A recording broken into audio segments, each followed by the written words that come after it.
Okay guys, so hari ni aku berada dekat Gamuda, dekat area Rawang ni. Sebenarnya hari ni adalah hari di mana bakal berlakunya aktiviti the launching for the motorcycle of the KTM. So hari ni kita akan sama-sama melihat ataupun menyaksikan macam manakah rupanya model-model yang terbaru, line up terbaru 390 daripada KTM. So kalau korang nak tahu macam mana rupa dia, korang kena tengok video ni sampai habis.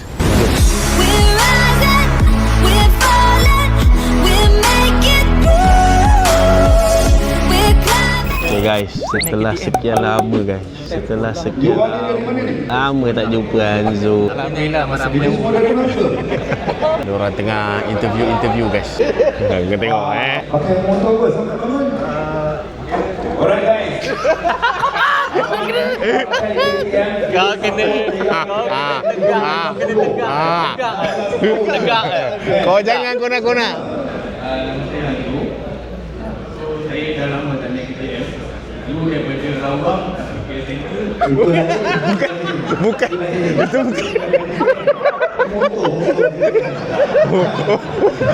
Bukan. So let's go.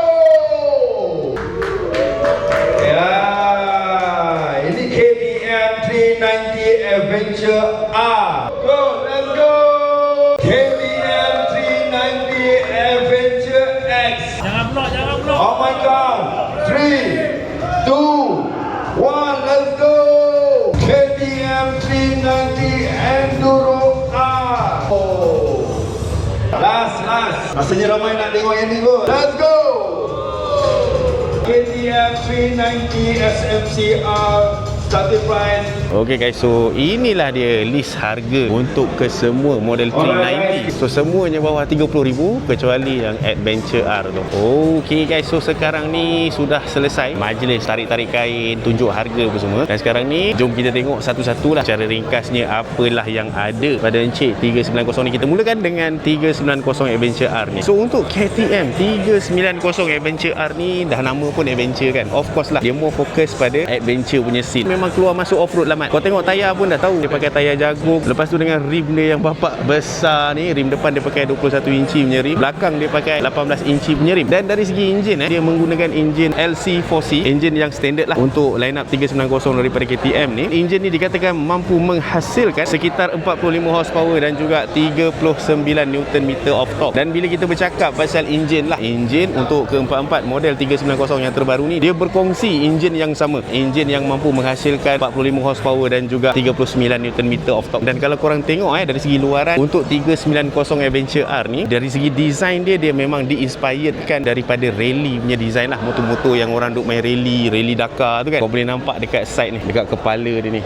dia punya jendul tu kan. Lepas tu kalau tengok dari segi dia punya ketinggian untuk Adventure R ni, dia agak tinggi. Seat height dia adalah sekitar 870 mm dan ground clearance dia dalam lebih kurang 272 mm. So memang sesuai, memang padu teruk lah kalau nak digunakan untuk aktiviti off-road, meng-off-road. Tak ada masalah, segala onak dan duri mampu dihadapi dengan tanpa rasa was-was. Dan yang bestnya adalah pada dia punya suspension tau. Seperti biasalah untuk motor-motor KTM ni, kesemuanya didatangkan dengan set suspension daripada WP Apex lah. Dan untuk Adventure R ni, dia punya suspension adalah fully adjustable punya suspension. Depan boleh adjust, belakang pun boleh adjust. Lepas tu dari segi dia punya display meter, dia datang dengan 5 inci punya TFT display meter lah. Tapi untuk model yang diorang display ni tak ada bateri, so tak boleh nak usah-usah lah macam mana lawanya. Lepas tu kalau korang tengok pada dia punya tangki minyak tu, tangki minyak dia adalah berkapasiti 14 liter. Dari segi elektronik pula untuk Encik 390 Adventure R ni, dia datang dalam 3 riding mode yang berbeza. Ada street mode, rain mode dan juga off-road mode. Lepas tu dari segi safety, kalau ikutkan untuk Encik Adventure R ni, of course lah dia ada TCS dan juga ABS. ABS dia terbahagi kepada cornering ABS dan juga off-road ABS. So kau boleh tukar-tukar lah dia punya ABS punya mode tu. Dan seterusnya kita pergi kepada model KTM 390 Adventure X. Untuk mereka-mereka yang macam a little bit hardcore untuk permainan off-road, boleh pilih 390 Adventure R lah. Tapi untuk yang macam dia tak berapa nak berani sangat off-road, tapi dia teringin dan acah-acah macam nak off-road, so dia boleh move kepada 390 Adventure X ni. Ui, kaki tergantung.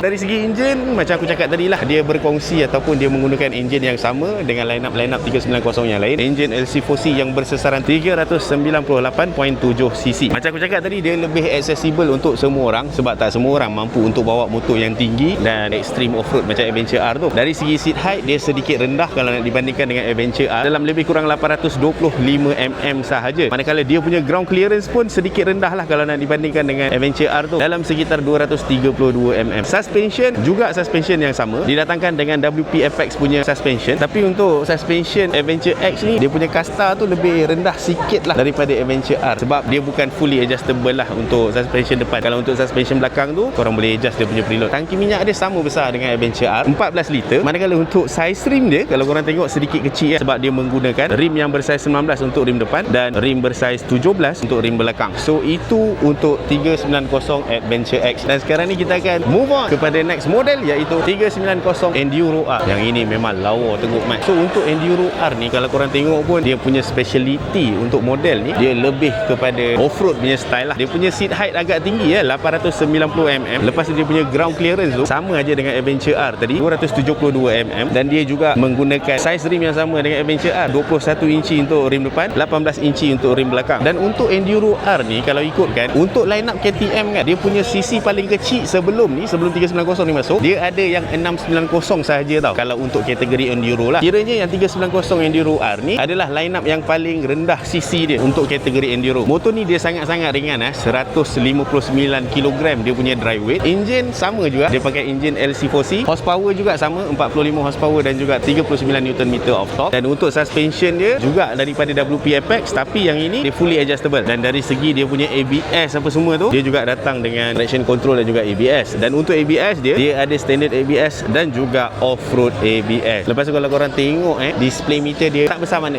4.2 inci TFT punya screen sahaja. Korang tengok macam mana, lawa tak lawa? Kalau rasa tak lawa yang model off-road ni, kita tengok model yang seterusnya, 390 SMC ataupun Supermoto. Dan inilah dia macam yang aku cakap, macam yang aku khabar tadi, KTM 390 SMCR. Sama juga macam line up 390 yang lain tadi tu, dia menggunakan enjin LC4C 398.7cc yang mampu menghasilkan sekitar 45 horsepower dan juga 39 Nm of torque. Dan kalau korang tengok SMCR ni memang smart gila. Aku rasa dalam banyak-banyak line up 390 yang ada hari ni, aku rasa ni paling style, paling handsome, paling cantik, paling lawa amat. Kecil aja nampaknya kan. Sesuai lah kalau kata korang tu memang ada karakter yang suka bawa motor yang fun-fun macam gini kan. Memang stylo teruk. Dan kalau tengok dari segi dia punya size rim tu agak standard lah. Dia menggunakan rim 17 inci untuk depan dan juga belakang. Seat height dia kalau tanya orang-orang yang tinggi macam aku ni, agak tinggi jugalah. Walaupun dia antara line up yang paling kecil kalau nak dibandingkan dari semua line up 390 yang ada ni. Seat height dia adalah setinggi 860mm. Ground clearance dia dalam sekitar 270mm. Masih lagi nice, masih lagi mantap kalau kau nak buat fun-fun, nak lompat-lompat divider ke apa ke, tak ada masalah. Dia punya tangki minyak sedikit kecil baik, 9 liter. Kalau kita tengok dari segi suspension dia pula, dia USD fork daripada WP Apex lah. Untuk kedua-dua suspension depan dan belakang ni adalah fully adjustable lah. Kita tengok dekat sini dia ada adjuster dia kat sini,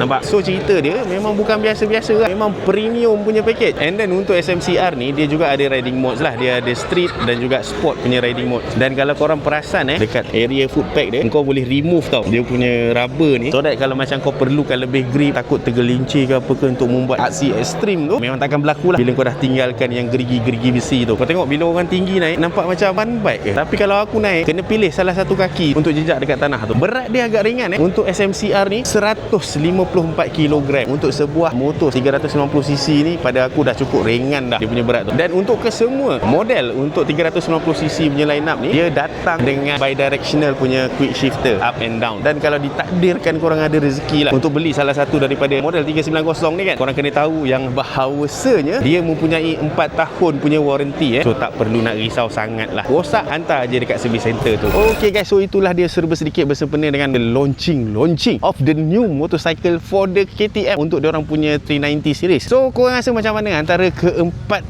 model terbaru untuk 390 series tu? Ada tak yang korang berkenan? Kalau ada, jangan tunggu lama-lama Mat, pergi je buat booking. Harga pun boleh dengar juga tu, bawah 30,000. Tapi kalau korang rasa macam baik beli, kisah pula aku. So okay lah guys, aku rasa cukup sampai sini dulu video aku untuk kali ni. Pada yang sedang menonton, aku ucapkan banyak terima kasih. Jangan lupa untuk klik like, share, komen dan juga subscribe pada yang belum subscribe. Pada yang dah subscribe, aku ucapkan banyak terima kasih juga atas sokongan korang. Akhir kata, sehingga kita berjumpa lagi di lain video. Assalamualaikum, bye bye.